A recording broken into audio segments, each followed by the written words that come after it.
चलिए अपने आत्मा के ज्ञान और ध्यान की ओर।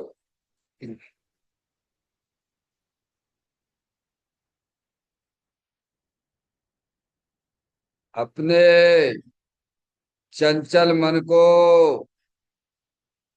एवं चंचल उपयोग को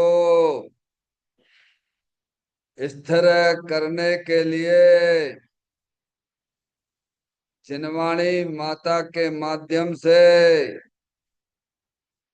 अपनी वर्तमान ज्ञान की पर्याय में सम्यक भी ज्ञान उत्पन्न करते हुए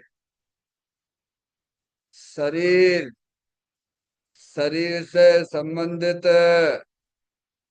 जितने भी चेतन अचेतन पदार्थ हैं उनका मुझ भगवान आत्मा के साथ में किसी भी प्रकार का कोई संबंध नहीं है।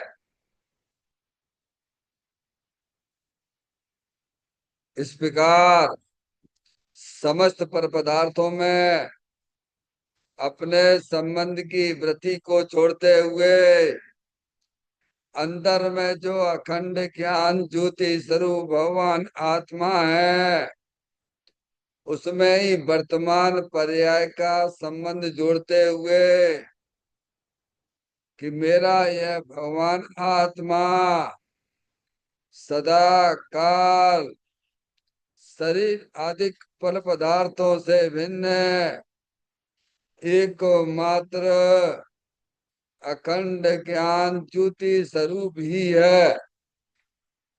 ऐसा अपने आप को जानो और ऐसा ही अनुभव करो कि वर्तमान में ही मेरा यह भगवान आत्मा शरीर आदि पर पदार्थों से भिन्न एकमात्र अखंड ज्ञान ज्योति स्वरूप ही है।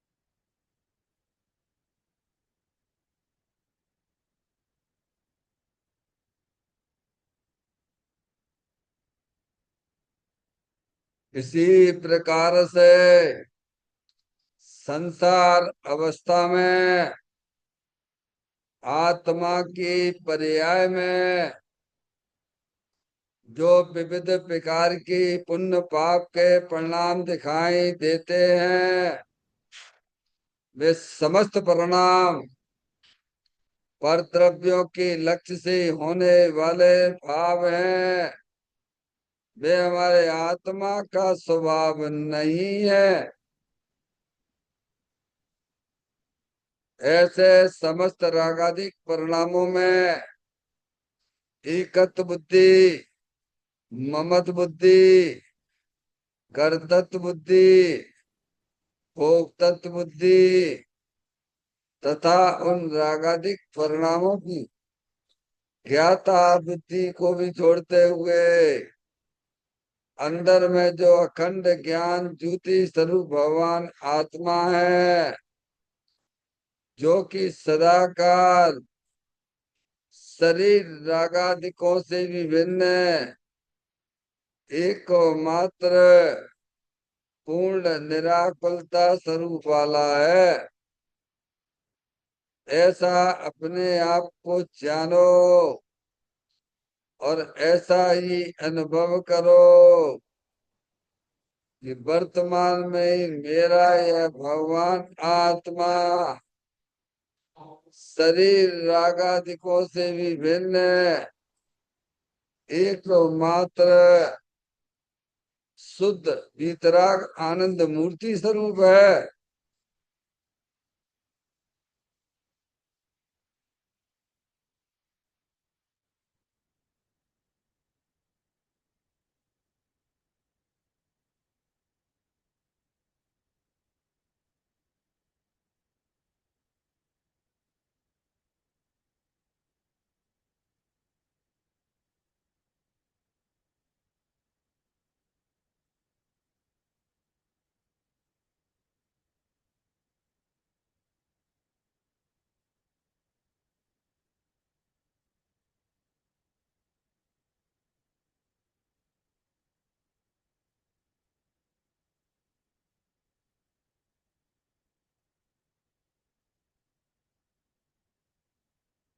इसी प्रकार से संसार अवस्था में आत्मा की पर्याय में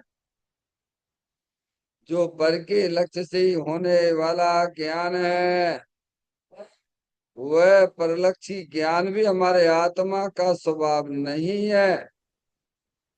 वह तो इंद्रिय जनित ज्ञान है। इस प्रकार शरीर रागादि और परलक्षी ज्ञान के पर्यायों से विभिन्न है।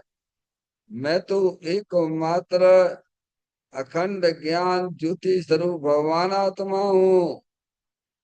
ऐसा अपने आप को जानो और ऐसा ही अनुभव करो कि वर्तमान में ही मेरा यह भगवान आत्मा शरीर रागादि और खंड खंड ज्ञान की पर्यायों से विभिन्न एकमात्र अखंड ज्ञान ज्योति स्वरूप ही है।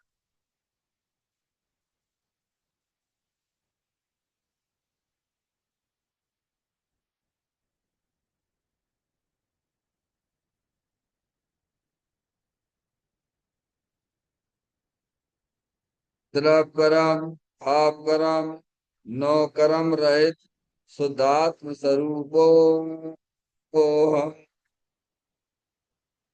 मेरा ये भगवान आत्मा सदा काल शरीर आदि नौ कर्मों से भिन्न है। मेरा ये भगवान आत्मा सदा काल ज्ञानावरण आदि 8 कर्मों से भी भिन्न है। मेरा ये भगवान आत्मा सदा काल मोह राग द्वेष भाव कर्मों से भी भिन्न है। इस प्रकार द्रव्य कर्म भाव कर्म नौ कर्म तीनों कर्मों से रहे मैं तो एकमात्र परम पवित्र शुद्धात्म स्वरूप हूँ। ऐसा अपने आप को जानो और ऐसा ही अनुभव करो कि वर्तमान में ही मेरा है भगवान आत्मा समस्त प्रकार के कर्मों से रहे एकमात्र परम पवित्र शुद्धात्म स्वरूप है।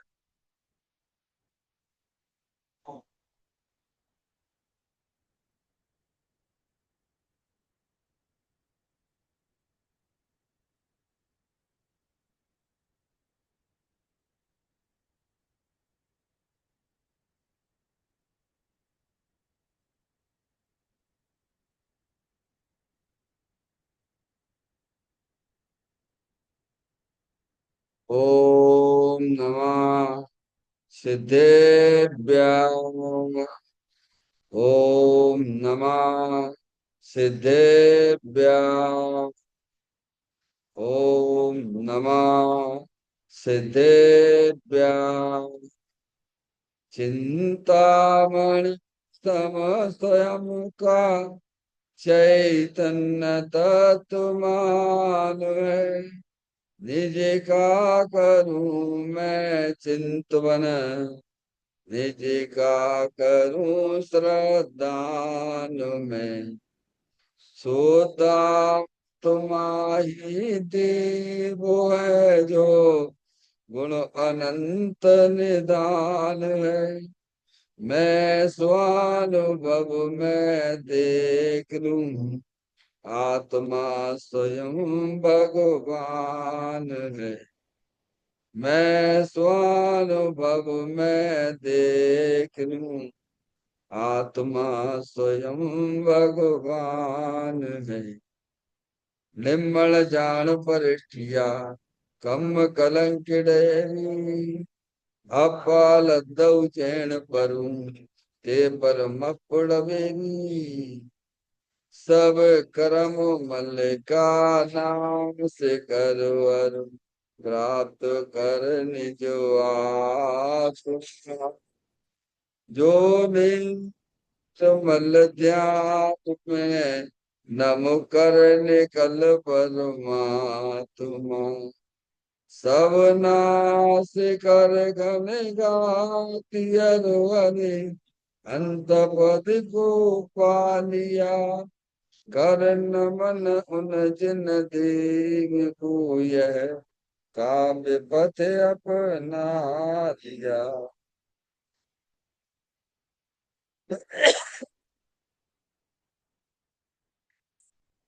श्री योग सार जी नामक परम आध्यात्मिक ग्रंथ स्वाध्याय हेतु में विराजमान है। आज से 1400 वर्ष पहले इस महान पवित्र ग्रंथ की रचना दिगंबर संत योगेंद्र महाराज जी हुए हैं। उन्होंने इस महान पवित्र ग्रंथ की रचना की और उन्होंने इस ग्रंथ का नाम योग सार जी रखा। योग सार जी का सीधा सा अर्थ है मुक्ति के मार्ग में योग का मतलब जोड़ होता है। किसका किसके साथ में जोड़ करना? तो अरिहंत परमात्मा कहते हैं कि अपनी वर्तमान स्थिति ज्ञान की पर्याय का अंदर में जो अपना त्रिकालिक ध्रुव भगवान आत्मा जो कि सदा काल द्रव्य कर्म भाव कर्म नौ कर्म से रहित एकमात्र अखंड ज्ञान ज्योति स्वरूप है।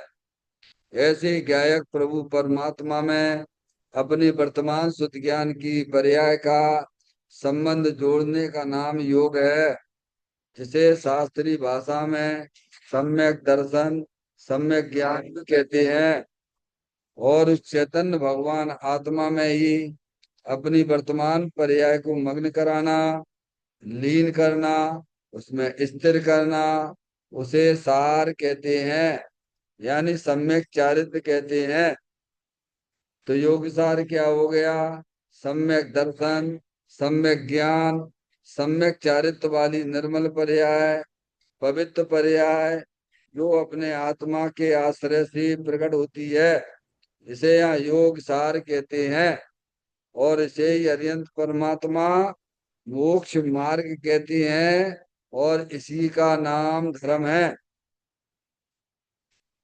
देखिएगा योग सार ग्रंथ के माध्यम से हम और आप यहाँ पर 83 नंबर की गाथा 83 निकाल लीजिए। 83 नंबर की गाथा का यहाँ स्वाध्याय प्रारंभ करने जा रहे हैं। इस गाथा का जो मूल विषय है, रत्नात्रय धर्म ही उत्तम तीर्थ है। क्या बता रहे इस गाथा में? रत्नात्रय धर्म ही उत्तम तीर्थ है। ये तीर्थ का नाम आपने सुना है कभी? संवेद सगर जी का नाम तो सुना होगा, समझ गया। सिद्ध क्षेत्र सोनागिर का नाम भी सुना होगा, गिरनार जी का भी नाम सुना होगा। पर ये रत्नात्रय ये कौन सा तीर्थ है? क्या माता जी, ये कौन सा तीर्थ है? आज तक ऐसा तीर्थ आपने किया नहीं, हमने आपने कभी, समझिए। ये लिख रहे हैं इस गाथा में। 1300 1400 वर्ष पहले योगेंद्र महाराज ने ये ग्रंथ लिखा, मैंने आप, और उसमें उन्होंने ये बताया कि रत्नात्रय धर्म ही उत्तम तीर्थ है। क्या? सबसे बड़ा तीर्थ। क्यों भाई साहब? उत्तम यानी सर्वश्रेष्ठ तीर्थ है। कौन सा? रत्नात्रय धर्म। रत्नात्रय धर्म यानी सम्यक दर्शन, सम्यक ज्ञान, सम्यक चारित्र वाली निर्मल पर्याय, ये रत्नात्रय कहलाता है। जैसे तत्वार सूची की ये बात आई, सम्यक दर्शन ज्ञान चारित्राणी मोक्ष मार्गा, ऐसा धर्म, उसको धर्म कहा है। धर्म किसे कहा है? हम आप जो भगवान की पूजा भक्ति करते हैं वो धर्म नहीं है, वो तो स्वभाव है। क्या है वो? समझो भाई, ये बातें सब समझना पड़ेगी। पाप अलग, पाप परिणाम अलग चीज होती है, पुण्य कर्म अलग चीज होती है, और धर्म अलग चीज है। तीनों चीजें हैं, तीनों का आप विभाजन कर लीजिए आप। जैसे पंडित टोडरमल जी साहब ने मोक्ष मार्ग प्रकाशक में आत्मा की परिणामों को 3 प्रकार से बताया। एक संकलेश रूप परिणाम होते हैं, वे पाप भाव होते हैं। और एक विशुद्धता लिए कसाय की मंदता रूप परिणाम होते हैं, वे पुण्य भाव कहलाते हैं। और जो कसाय रहित परिणाम वीतराग रूप परिणाम वह धर्म कहलाता है। ये परिणाम अनादि काल से हमारे आपके आत्मा की पर्याय में पुण्य रूप वाला परिणाम भी रहा, पाप वाला परिणाम भी हुआ, लेकिन धर्म रूपी परिणाम आज तक प्रकट नहीं हुआ। क्या भैया? क्योंकि धर्म रूपी परिणाम का संबंध तो आत्मा के साथ में है। जब जीव को अपने आत्मा का ज्ञान होता है, जब उसे अपने आत्मा का श्रद्धान उसे होता है, जब जीव की पर्याय अंदर चेतन भगवान आत्मा की दृष्टि करती है, तब उसकी पर्याय में आत्म धर्म रत्नात्रय रूपी धर्म प्रकट होता है। क्या कह रहे हैं भैया? यानी बैर मुक्ता वह तो पुण्य पाप के परिणामों में गया, और धर्म जो है अंतर्मुक्ता में जाएगा। कहाँ में जाएगा? क्योंकि धर्म जो प्रकट होता है, रत्नात्रय रूपी धर्म जो प्रकट होता है, वह अंतर्मुक्ता से होता है, बैर मुक्ता से नहीं होता है। स्वभाव स्वभाव है, स्वभाव की तरफ से। बताइए आप, ये बात हमें समझना पड़ेगी। पाप के परिणाम भी ऐसे हमारे आपके हुए कि हम और आप जो है नरक गति में भी गए उस पाप के परिणाम के फल में। समझ गए? हिंसा के, झूठ के, चोरी के, कुशील के, मांस खाने के, ऐसा अभक्ष खाने के, दारू नशा कारक परिणामों से कहाँ जाता है? नरक में जाता है। ऐसे परिणाम भी अनंत बार हुए।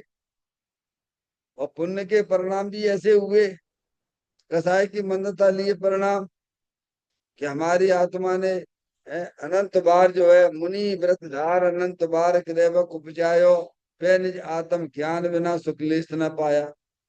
यानी तीव्र से तीव्र भी परिणाम पाप के हुए, और मंद से मंद परिणाम भी पुण्य के हुए। उन दोनों का फल क्या रहा है? चार गतियां मिलती है। समझ गया?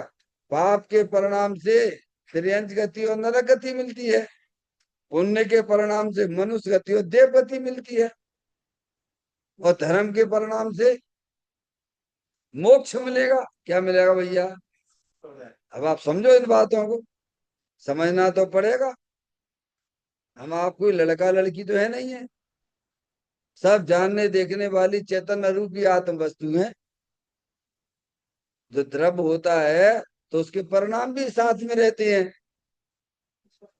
अब आपको सोचना पड़ेगा कि हमारे परिणामों में क्या चल रहा है। संकलेश रूप परिणाम चल रहे हैं, कि विशुद्धता वाले परिणाम चल रहे हैं, कि रत्नात्रय वाले परिणाम चल रहे हैं। इतना आप लोग पता लगा सकते हो कि नहीं लगा सकते हो कि आपके परिणामों में पाप रूप परिणाम चल रहा है, कि पुण्य रूप परिणाम चल रहा है, कि पीतराग रूप परिणाम रत्नात्रय रूप परिणाम चल रहा है। इसे किसी से पूछना पड़ेगी क्या? बोलो। क्यों भैया? खुद को जानना। नहीं, खुद जान सकते कि नहीं जान सकते, प्रश्न ये है। हमें ये बता, खुद को जानना पड़ेगा, ये बात तो सही है, लेकिन खुद भी जानने में आ रहे हैं कि नहीं आ रहे, ये प्रश्न ये है। नहीं रहे, नहीं रहे। क्या हम नहीं पहचान सकते हमारे परिणाम वर्तमान में कैसे चल रहे हैं? अगर आप ये कहते हो तो फिर आपको जड़ होना पड़ेगा, और आप जड़ हो नहीं। क्या? अगर ये कहो कि साहब हमको तो पता ही नहीं पड़ता हमारे परिणाम कैसे हो रहे हैं, तो तुम जड़ हो क्या? अरे चेतनेश्वर हो भगवान तुम। ये बात मत मत करना। सब जीवों को जितने पांच गतियां बताई भगवान ने, कितनी गतियां बताई हैं? चार गति नहीं, कितनी भैया गतियां हैं? जाने। पांच गतियां है ना, भगवान ने पांच गति बताई है। मनुष्य गति में जो बैठे हुए हो आप, त्रियंच गति कीड़े मकोड़े दिखते ही हैं। नरक गति आपको पता ही है, शास्त्र से पहचान लीजिए है। और देव गति भी आपको पता ही है। और सब, और सब गतियों में, चारों गतियों में परिणाम के अनुसार विभाजन हो जाता है। आप जैसा बीज डालेंगे वैसा ही फल मिलने वाला है। ऐसा नहीं होता कि भाई साहब बीज डाले बमूल का और आम का फल हो जाए, ऐसा है क्या? इसी के 14वें नंबर की गाथा में हमें पहले युगेंद्र महाराज जी समझा के आए थे। देखो भैया, परिणामों से ही बंध है और परिणामों से ही मुक्ति है। हे योगी, इसीलिए तू अपने परिणाम को पहचानिए। क्या करिए? वंदना, ये बात को समझ में आती है कि नहीं आती है? धर्म की बातें हम अपने परिणामों को पहचान सकते हैं कि नहीं पहचान सकते हैं? हैं? पहचानना चाहिए। पहचानोगे नहीं तो फिर वहां से हटोगे कैसे? समझ में आया भैया? अभी हमारे परिणाम निरंतर संकलित संकलित परिणाम चल रहे हैं, यही तो पाप बंध का कारण है। अरे पूरे लोकाकाश में बरगणाएं भरी पड़ी हुई हैं।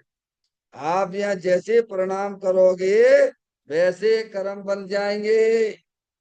कर्मों को ज्ञान नहीं है, पर इतना ज्ञान है उन्हें कि तुम जैसे प्रणाम करोगे वैसे कर्म हमारी आत्मा के साथ संयोग रूप से बंध जाते हैं। इतनी सुंदर व्यवस्था है।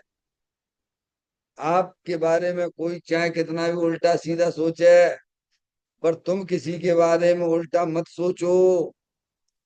समझ में? ये तुम अपने परिणामों में जी व्यवस्था कर सकते हो कि नहीं कर सकते हो?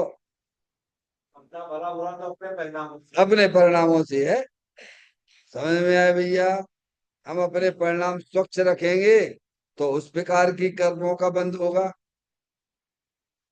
विशुद्धता रखेंगे तो पुण्य कर्म बनेंगे। संकलेश रूप परिणाम बनेंगे, ये करोगे तो पाप रूप परिणाम बनेंगे। समझ गए नहीं आप? और विशुद्ध और जो है शुद्ध परिणाम रखोगे। शुद्ध परिणाम, शुद्ध परिणाम कैसे होते हैं? आचार्य कुंद देव से पूछा गया 186वें नंबर की गाथा में, प्रभु शुद्ध परिणाम कैसे होते हैं? तो उन्होंने 186वें नंबर की गाथा लिख दी।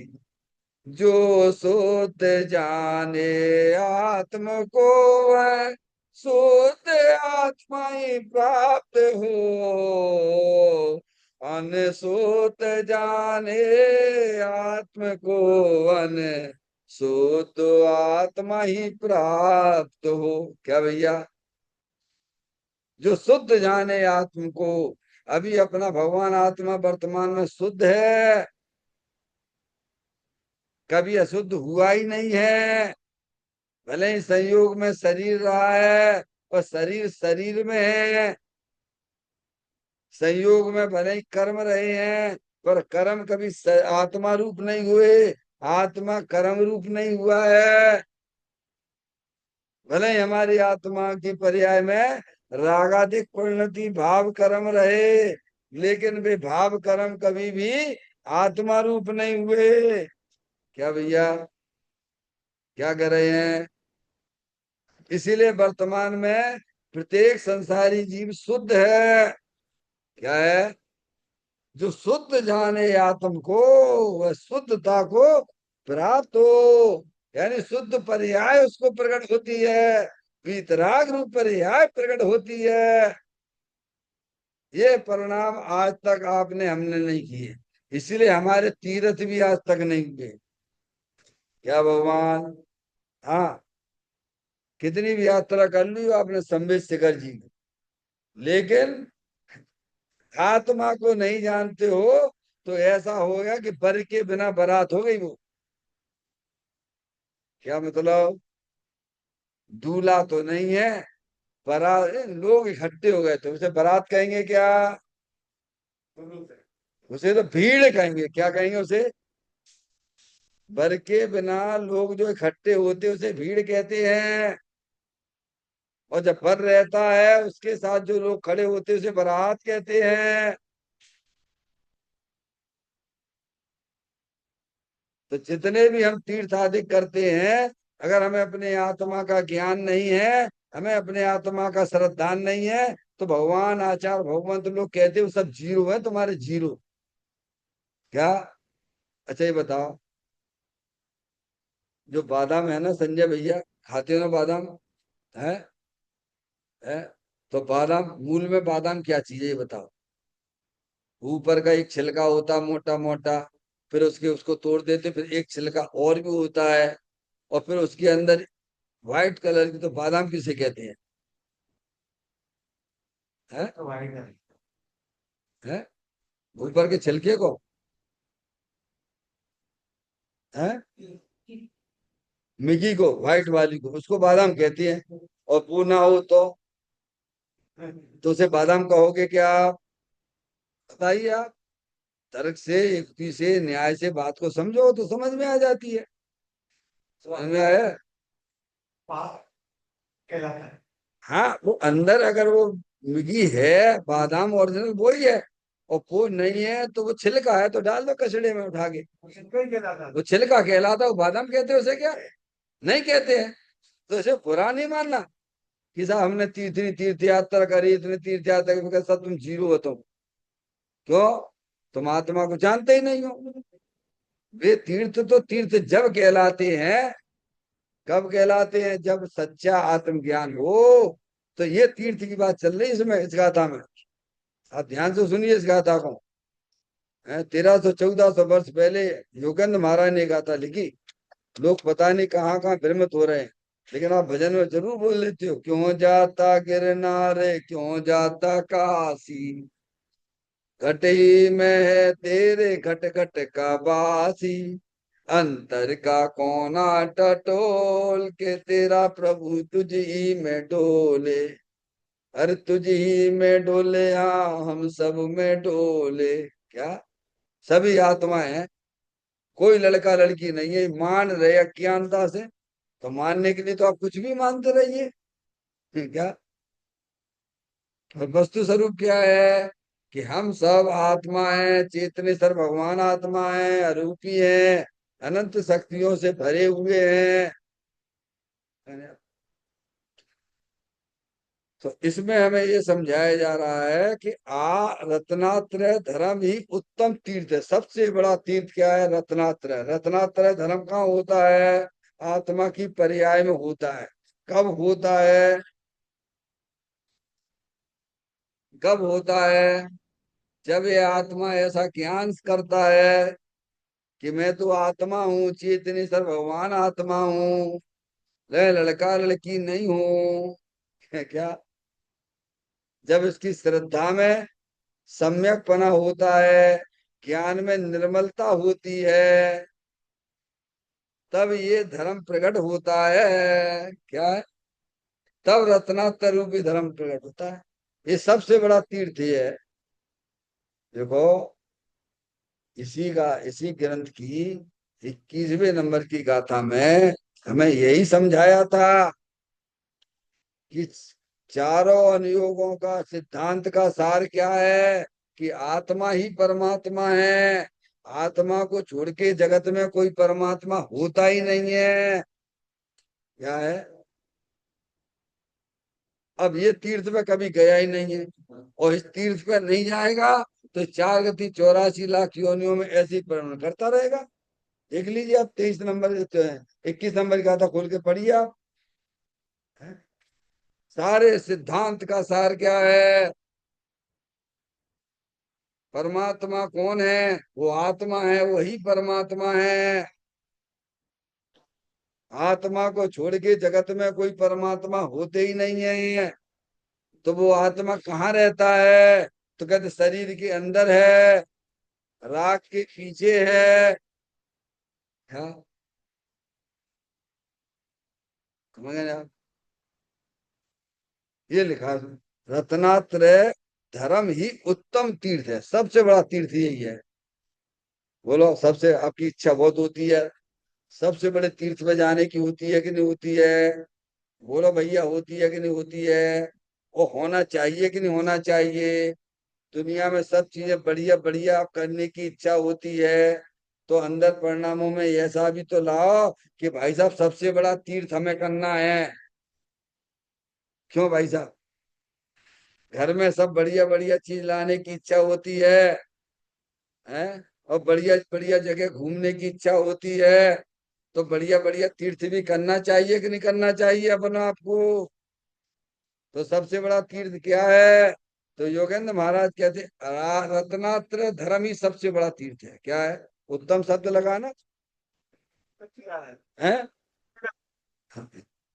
तीर्थ कहते तिराजा, और उत्तम कहता है सबसे बढ़िया सबसे बड़ा। उत्तम का अर्थ होता है सबसे बड़ा, और तीर्थ का मतलब तिराजा। हमारे जितने भी पर्याय में अरिहंत परमात्मा सिद्ध परमात्मा हुए हैं, वे कैसे तेरे हैं बोलो? इस रत्न दर्शी। अरे बताओ भैया कैसे तेरे, आप ही बता दो कैसे तेरे हैं। भगवान को देख लो कैसे तेरे हैं। ये कौन की तरफ देख रहे हैं? अरे कैसे क्या तेरे हैं? हम्म? आत्म ही है देव निरंजन, आत्म ही सतगुरु भाई, आत्म शास्त्र धर्म आत्म तीर्थ आत्मा सुखदाई, आत्मननी है रत्नात्र तीरथ गुरुधाम, ऐसे देव सात सतगुरुवर आत्म तीर्थ में करें स्नान। क्या है ये? क्या है? आत्म ही है देव निरंजन, आत्म ही सतगुरु भाई। आत्मा ही देव है अपना, आत्मा ही अपना गुरु है, वो आत्मा ही शास्त्र है, वो आत्मा ही चलता फिरता संवेद शिखर है भगवान। हाँ, ऐसा ऐसा है। ज्ञानियों ने लिखा आत्म ही है देव निरंजन, आत्म ही सतगुरु भाई, आत्म शास्त्र धर्म आत्म तीर्थ आत्मा सुखदाई, आत्मननि ये रत्नात्र है, है, है? पूरित अवगाहन सुधाम, ऐसे देव शास्त्र सतगुरुवर आत्म तीर्थ में करें स्नान। भैया पहचानो कितना बड़ा तीर्थ तुम्हारे पास में है, और हमें खबर तक नहीं। गजब हो गया। क्या हो गया? हाँ, दिया तले अंधेरा हो रहा है भैया। सबसे बड़ा तीर्थ आपके पास में। कोई आ जाए, दुनिया से लोग आते हैं, क्या करें? इंदौर में कोई आता है जैसे, तो घूमने वाले राजवाड़ा का नाम सुन रखा है। क्या है? राजवाड़ा। राजवाड़ा आपने घूमा? राजवाड़ा घूमा? देखने गए क्या अंदर राजवाड़ा है? इतने सालों से आप यहाँ इंदौर में रह रहे और राजवाड़ा नहीं गए? और एक बंदा आया कैसा में, और घंटा भर नहीं हुए से इंदौर में राजवाड़ा का मंदिर वहां देख के आ गया। हाँ, तो अपन को कैसा लगे यार?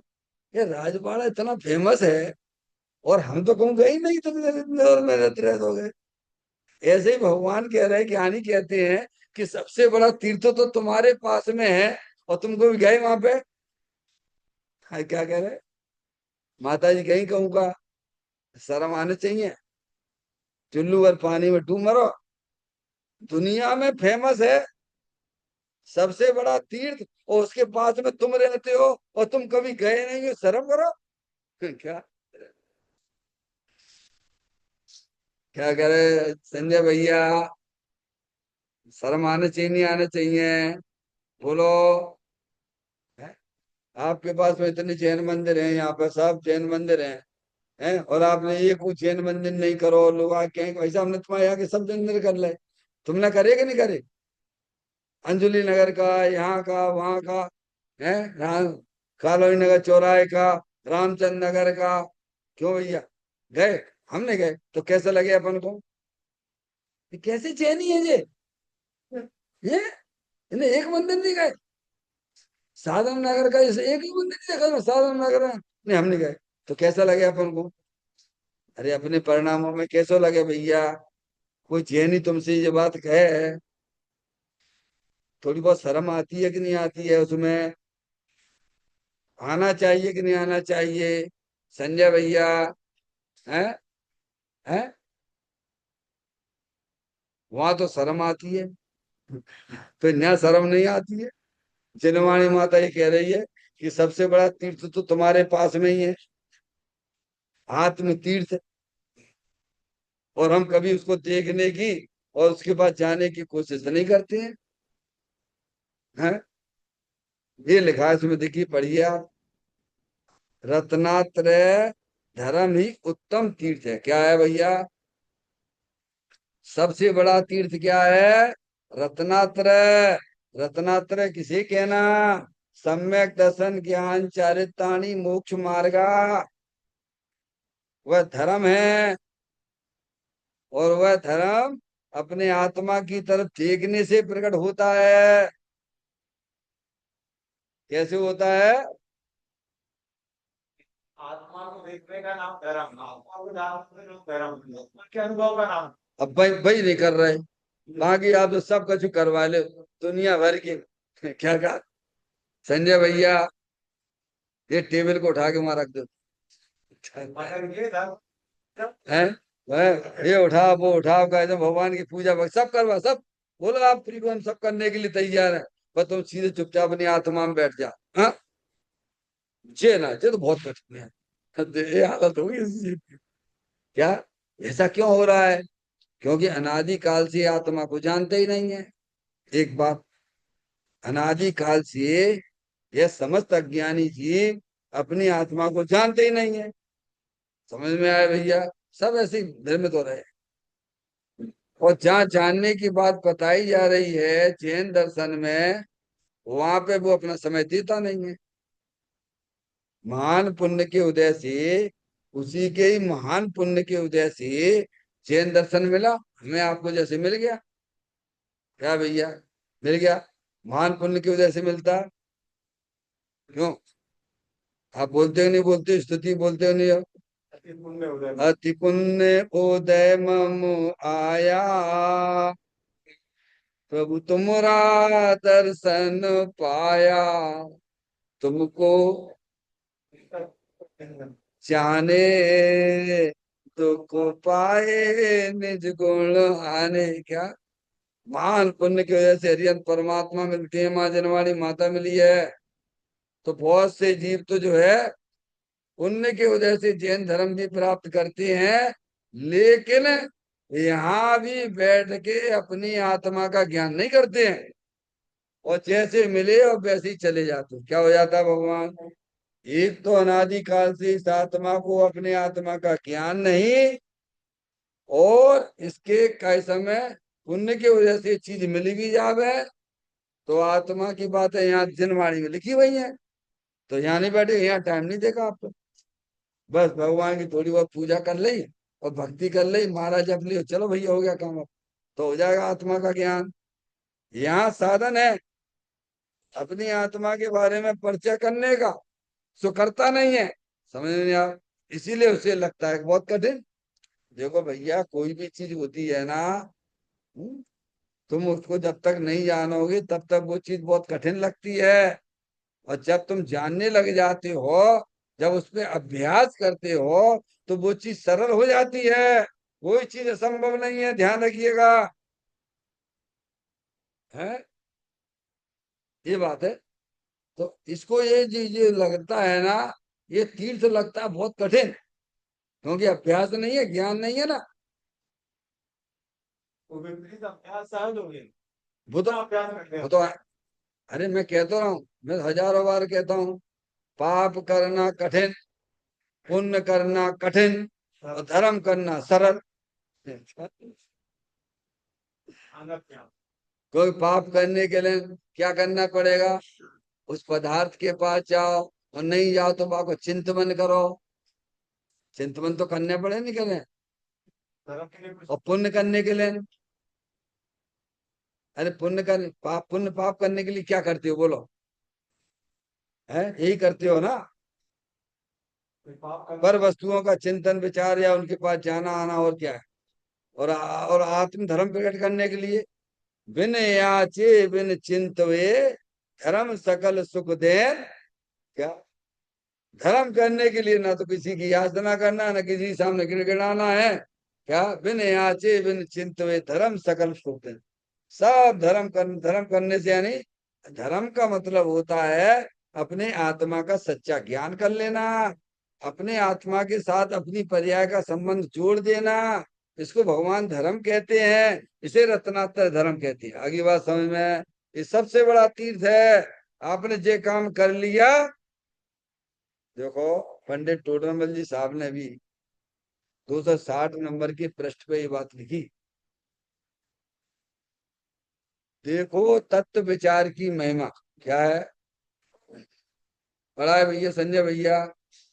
है? विचार देखो तत्व विचार की महिमा, बहुत शास्त्रों का अभ्यास करे, क्या बहुत है, देवादिक को भी समझ देवादिक को प्रतीति करे, क्या देवों देवों की प्रतीति करे, बहुत शास्त्रों का अभ्यास करे, और तपस्सरण भी करे, क्या तप भी करे। कौन? तत्व विचार के बिना। उन्होंने क्या शब्द लगा ऊपर?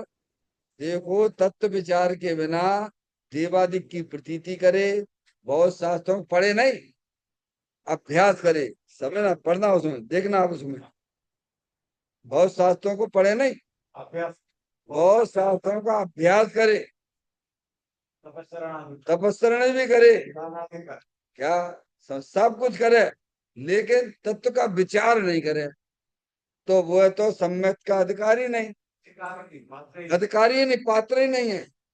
समझ गए नहीं आप? और तत्व विचार वाला इनके बिना, यानी चारों के बिना क्या कह रहे? इसीलिए सबसे बड़ा तीर्थ है ये रत्नात्रय, सबसे बड़ा तीर्थ है।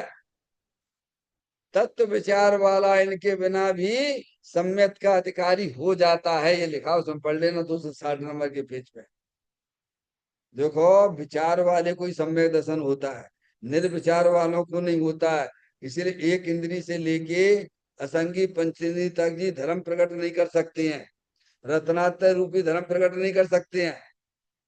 एक इंद्री से लेके असंगी पंचेंद्री तक जीव, क्या भैया, रत्नात्रय रूपी धर्म प्रकट नहीं कर सकते हैं, पात्र ही नहीं है। संगी पंचेंद्री जीव चाहे त्रियंच गति का हो, चाहे मनुष्य गति का हो, चाहे देव गति का हो, चाहे नार की जीव हो, वह धर्म करने के लिए पात्र है। क्योंकि विचार श्रृंखला चाहिए, क्या चाहिए उसके लिए? मन चाहिए। जो आत्मा प्रत्येक द्रव है तो स्वभाव से भगवान आत्मा है। उन शक्तियों को पहचानने के लिए उसको शक्ति चाहिए, विचार चाहिए। क्या करना है?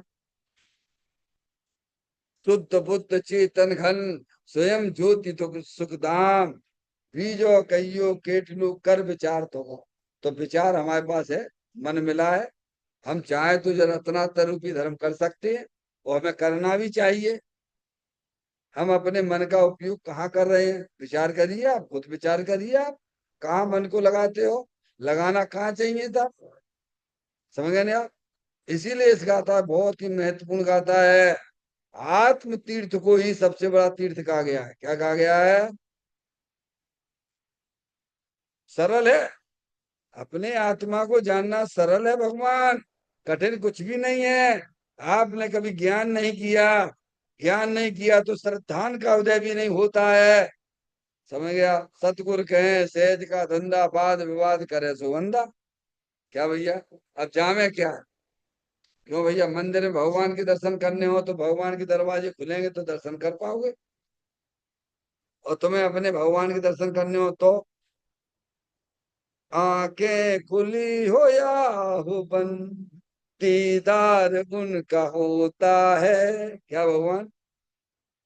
अरे भाई, आंखें खुली हो या बंद, दीदार उनका होता है। यानी जिसको जिससे प्रेम होता है, उसे उसकी ज्ञान की पर्याय में उसका दर्शन होता ही रहता है। अज्ञानियों को परद्रव्य से प्रेम है, इसलिए उनकी ज्ञान की पर्याय में परद्रव्य का दीदार हुआ करता है। ज्ञानी को अपने आत्मा से प्रेम है, तो उसकी पर्याय में आत्मा का दर्शन होता रहता है। आंखें खुली हो या हो बंद, दीदार उनका होता है। तो आत्म दर्शन करना अत्यंत सरल है, पर द्रव्य के दर्शन तो तुमने अनंत बार किए। क्या ऐसा लिखा है भैया? परमात्मा प्रकाश जी में लिखा, परमात्मा प्रकाश जी में। इस जीव ने दो काम नहीं किए अनंत काल में। कितने?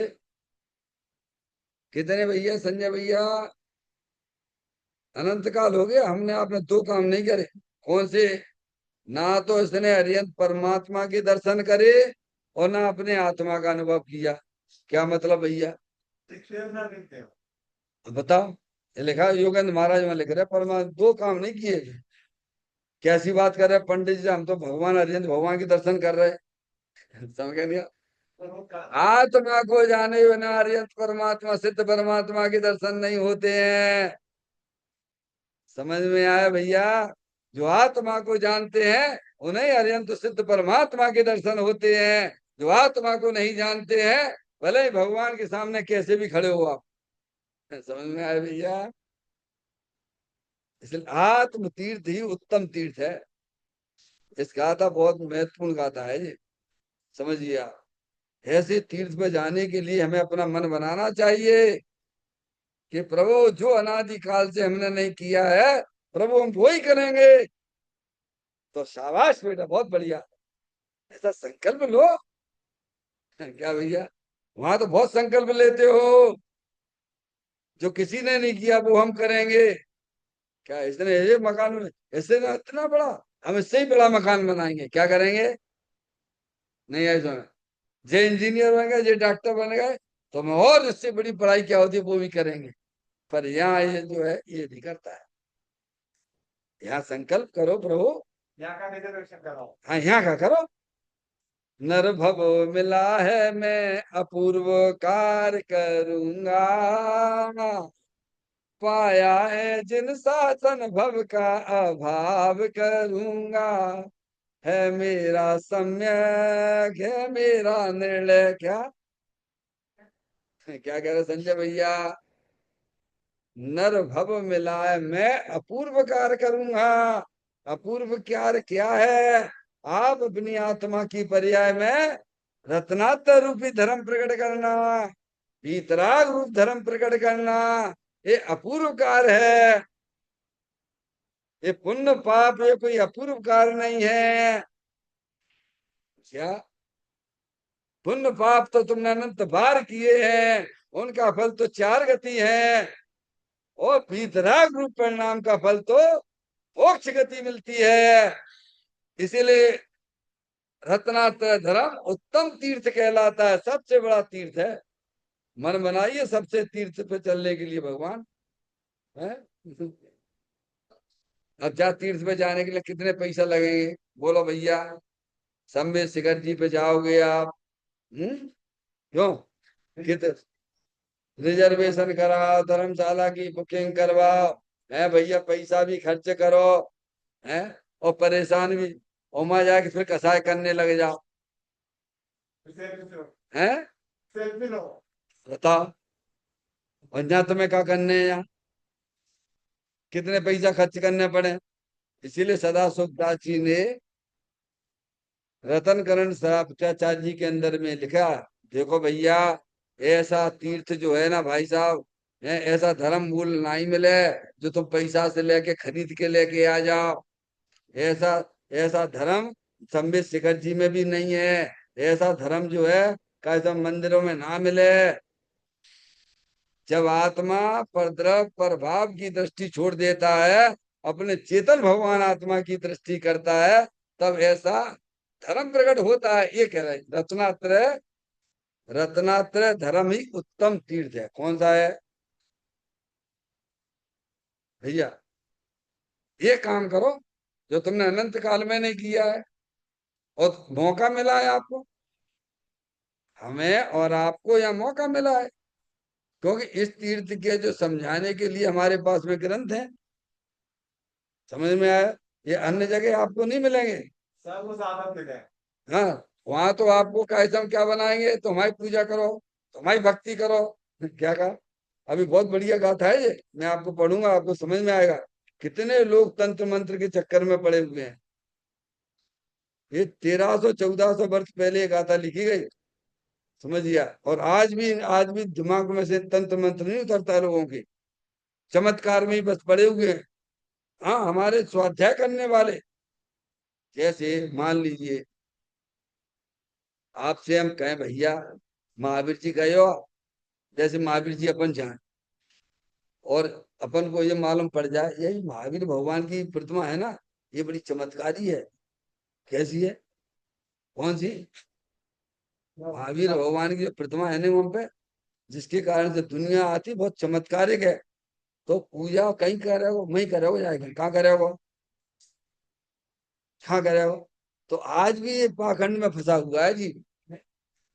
समझ लीजिए पढ़े लिखों की आदत हो गई है, वहीं कर, क्यों भैया यहाँ कर ले, साइड से दूसरे भीतर आई भगवान के पास कर ले तो कहा जाए तुम्हें, नहीं नहीं नहीं, वहां करेंगे तुम पे। ये तंत्र मंत्र में इतना फंसा हुआ है जी। समझिए आप, ये गाथा में आज भी हमें सिखलाती है, 1300-1400 वर्ष पहले लिखी गई है।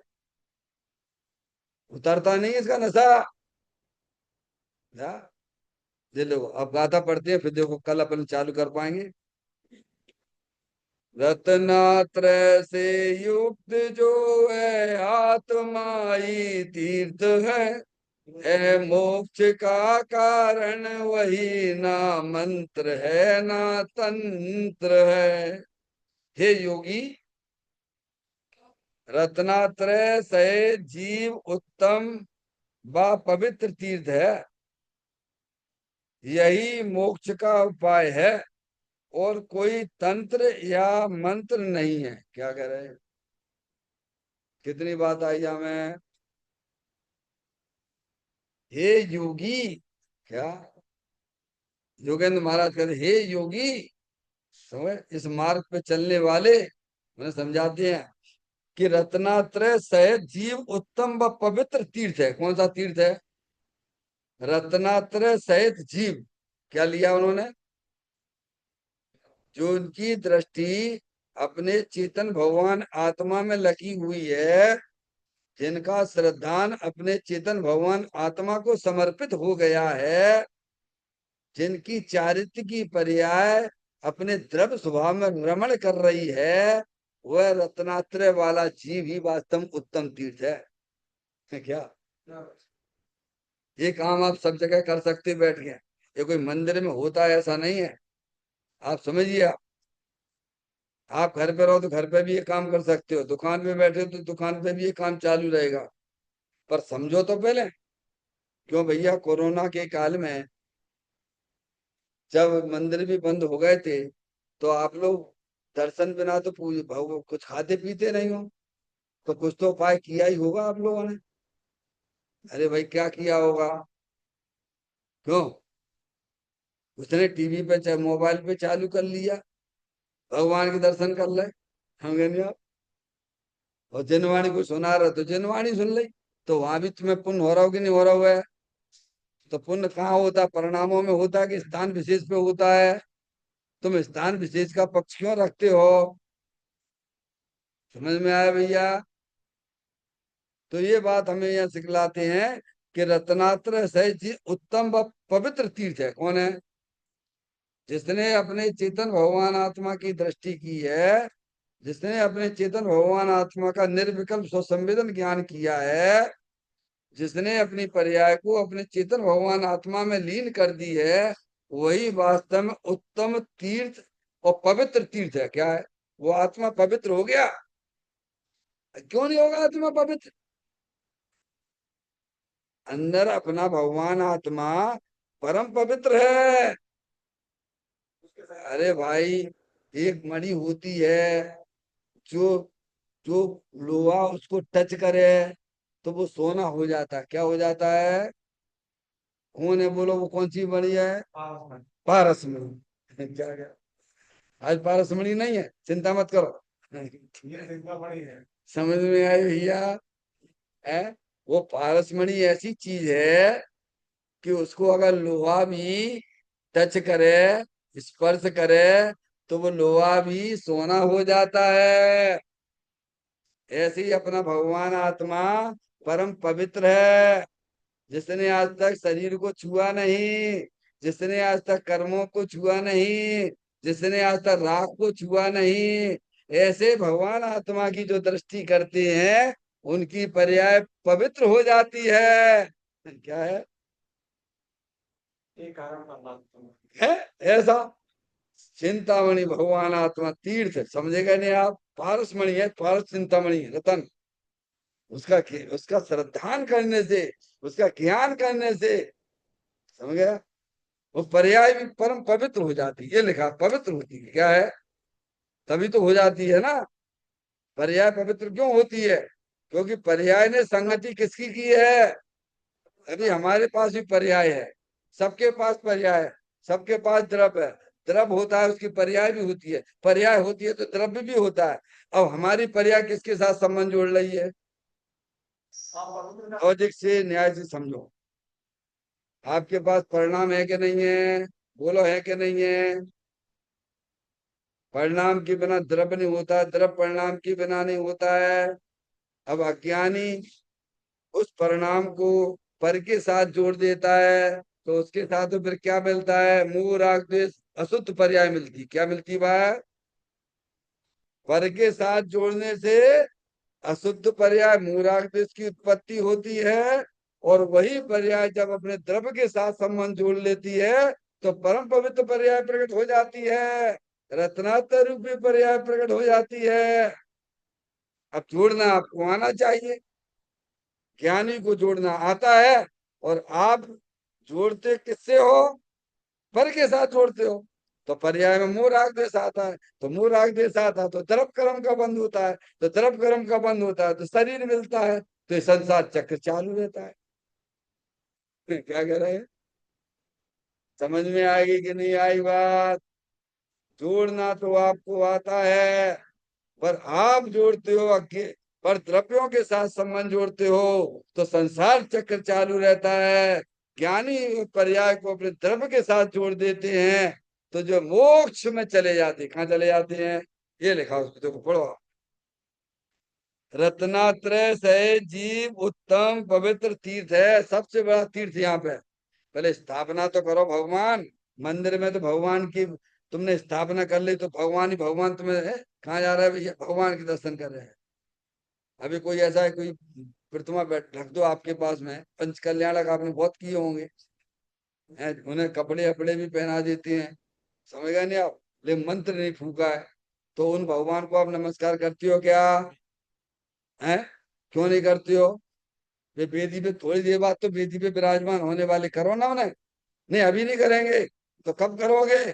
कि हम उसमें स्थापना कर देते हैं तो वे भगवान हमेशा हमें भगवान नजर आते हैं। ऐसे भैया यहाँ स्थापना तो करो अपनी पर्याय में, अपने ज्ञान में स्थापना तो करो कि आत्मा ही देव है, सबसे बड़ा देव आत्मा है। पर हमने आज तक संकल्प ही नहीं किया। जब भी भगवान की बात चलती है तो मंदिर में भगवान देखते हैं। क्या ऐसा हमारे साथ हो रहा है कि नहीं हो रहा? बोलो। तो कहीं ना कुछ गलती तो हो रही है, समझ गया? तो यहाँ पहले अपने ज्ञान में अपनी पर्याय में स्थापना करो कि अंदर दे देवल में आत्म जो वस्तु है वह परमात्म स्वरूप है, सुख शांति के भंडार स्वरूप है। ऐसा जब ज्ञान और श्रद्धान में जब बैठ जाता है फिर उपयोग वहीं के वहीं भागेगा। कहाँ भागेगा? अभी हमारा उपयोग किधर भागता है? भगवान के नाम पे। ईमानदारी से बोलना भैया, क्योंकि वहां हमने स्थापना कर रखी है, इसीलिए हमें मंदिर में भगवान दिखाई देते हैं। और ये गुरु हमें समझाते हैं कि आत्मा ही सबसे बड़ा गुरु है, आत्मा ही सबसे बड़ा देव है। क्या ये बात हमें समझने में बहुत कठिनाई चीज लगती है। ये गाथा हमको ये सिखलाती है। फिर उन्होंने कहा यही मोक्ष का उपाय है। क्या? जो आत्मा को सबसे बड़ा देव समझता है और उसकी जो दृष्टि करता है, उसका जो आश्रय लेता है, यही वास्तव में मोक्ष का उपाय है।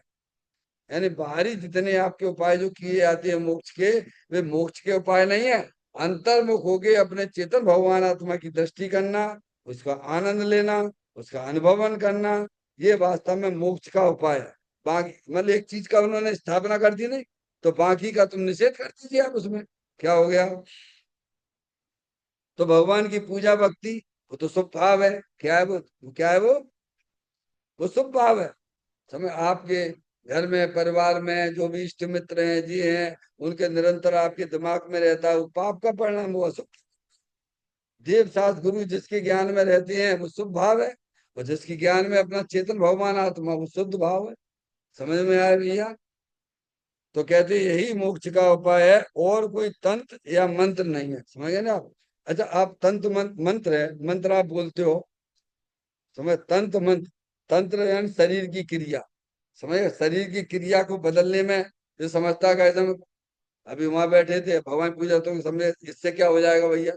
अंदर बदलना चाहिए थे आपके परिणाम, और यहाँ मंत्र तो बोलते हो आप भगवान के सामने, लेकिन परिणाम आप वैसी के वैसी रखोगे, तो मंत्र क्या कर लेगा? नहीं आई समझ? ताकत लगाइए समझने में। परिणाम। शरीर की क्रिया वो कोई का समय हमारा मोक्ष का कारण नहीं है। समझ में आया भैया? तंत्र मंत्र खूब मुंह से बोलो, जैसे टेप बोलता है ना, राम राम राम, भगवान भगवान, बढ़िया बढ़िया गीत सुनाता है, तो उसे क्या होता है बोलो? तो तंत्र मंत्र वो कोई बाहर की जो है, वे कोई मतलब तुम्हारे मोक्ष के कारण नहीं है। और उनमें आपने अपने परिणामों को अगर बदल लिया, क्या यानी क्रिया की अपेक्षा परिणाम में जो बदलाव आ गया, तो वो आपका कैसे मुक्ति कारण बन जाता है। तो तंत्र यानी अंदर में परिणामों में बदलना होना चाहिए। मंत्र यानी परिणामों में जो है कैसे में समता भाव आना चाहिए। क्या आना चाहिए? अरे आप जैसे लोग कहते हैं ना, क्या तुम भगवान की इतनी पूजा करते हो, इतनी भक्ति करते हो, तो बदलाव तो तुम्हें दिखते ही नहीं है। तुम तो घर में आके लड़ाई झगड़े करते रहते हो, तो वो तुम्हारी पूजा से क्या हुआ बोलो? बदलाव कहाँ आना चाहिए? वो निमित्त कब कहलाएगा भगवान? जब तब आपके परिणामों में बदलाव आएगा, तब उस मंत्र को भी मंत्र कहा जाता है। समझ में आ गई कि नहीं आई? उस क्रिया को भी तंत्र क्रिया कही जाती है। लेकिन परिणामों में अगर बदलाव नहीं आता है, समता भाव की प्राप्ति नहीं आती है, तो तंत्र मंत्र कुछ करने वाले नहीं है। समझ? और योग कहलाता है कसायों का घटना। क्या है? तीन चीजें इसमें। रत्नात्रय वो कसायों को घटाता है। तंत्र शरीर की क्रिया की बदलने की अपेक्षा आप अंदर में परिणामों को बदलने का प्रयास करना, तो आपका जो है तंत्र भी काम का कहलाएगा। मंत्र यानी अंदर परिणामों में समता भाव की प्राप्ति होगी, तो वह आपका मंत्र कहलाएगा। इस प्रकार से बड़ी सुंदर गाथा है। कल इसकी अपन आगे चर्चा करेंगे। चैतन्य का स्मरण प्रति क्षण करो रे, भावी के अनंत दुख गोपल में हरो रे। अक्षय अनंत निज सुख निदान पाओ, गाओ अरे नित इसी के गीत गाओ, गाओ अरे नित इसी के गीत गाओ।